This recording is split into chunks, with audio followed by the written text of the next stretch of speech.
we stop encouraging a call to grow. We stopped encouraging a call to grow. We started doing this thing where the most important thing that we did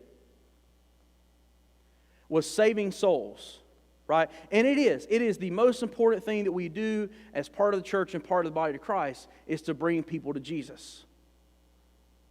But I had this happen recently in my last appointment where they were celebrating this event that where a lot of people were getting saved, and I was excited about people getting saved, but I would ask the guys involved, I'm like, well, what happens next to these people?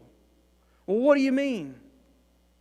That's what I mean. What happens next? Where do they go? How do they go through the process of growth and change so that they are strong in their faith and their belief? And when they get back in the real world and they find out that, well, I went to the altar, but everything else in my life didn't change immediately, because that's not how it happens. I still have to go through the process of applying God in every aspect and every corner of my life. And so everything else didn't change. Why didn't it change? Well, you have to go through the growth process. And then even if we get plugged in, for some reason there's an attitude at times that we hit a ceiling of growth to where we don't have to go any further. We don't have to have any other expectations. Well, I do A, B, C, and D, so that means I'm done. But yet, when we talk about the call of unbelievers and the call of Christ and the call of God in our lives, the problem is that it is a call to constant growth and application of the gospel in our lives and in every aspect of our lives. There has to be a call to growth, a call to change, a call to process, a call to going through with others in relationship with Christ until we become the ultimate people of who God is calling us to be. And I firmly believe that there's two different things that happen in the body of Christ today and just in general. Is that one, we've lost the power of prayer. We've literally lost the power of prayer in the body of Christ today. And the second one is that we got to the point where we said we didn't need to grow anymore. Well, I accepted Jesus. That's all I have to do. It's not. You have to go through the process of growth. You have to continually look at your life and say, God, is it matching up with what you desire it to be?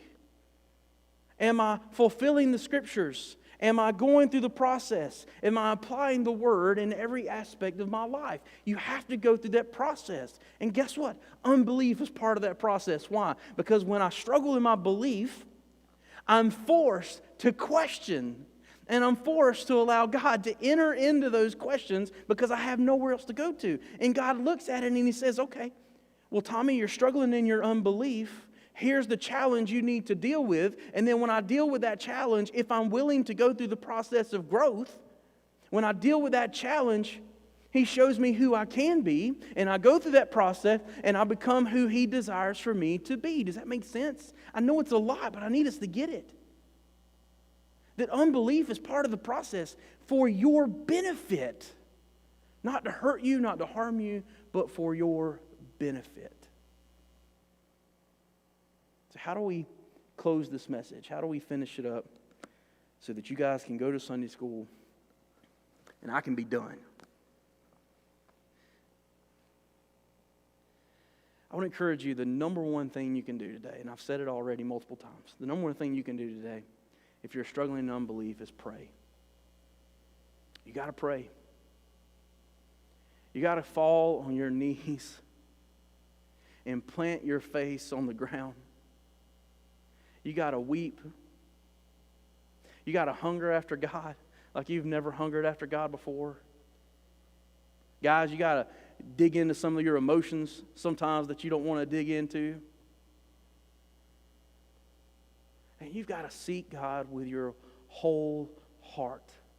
Your whole heart, not part of it, but your absolute whole heart if you're struggling in unbelief.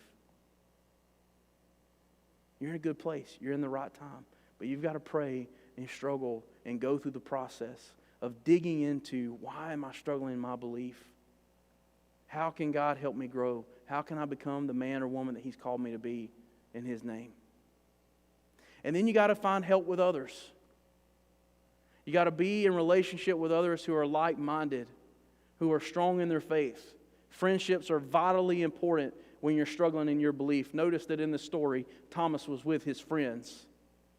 His friends didn't leave him in his unbelief, but they helped him and encouraged him in his unbelief, and he came back a week later and he met Jesus and found Jesus.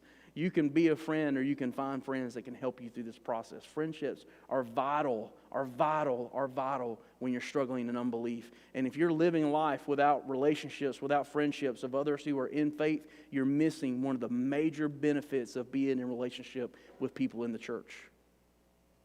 You got to have friendships, you got to believe, and you got to have friendships. So pray and seek counsel with friends. And the last thing I want to tell you is worship. You got to worship. One of the greatest things we can do when we're struggling in our unbelief is to worship. Worship through the unbelief. Worship through the challenges. Worship through the doubt in your head. Worship through the issues that you're dealing with, because in worship, God often reveals Himself in ways because we've sacrificed ourselves for a moment, and He'll show Himself to each of us. My prayer for you today as we close now, I'm going Pentecostal. I'm closing for 3 or 4 times. My prayer for you today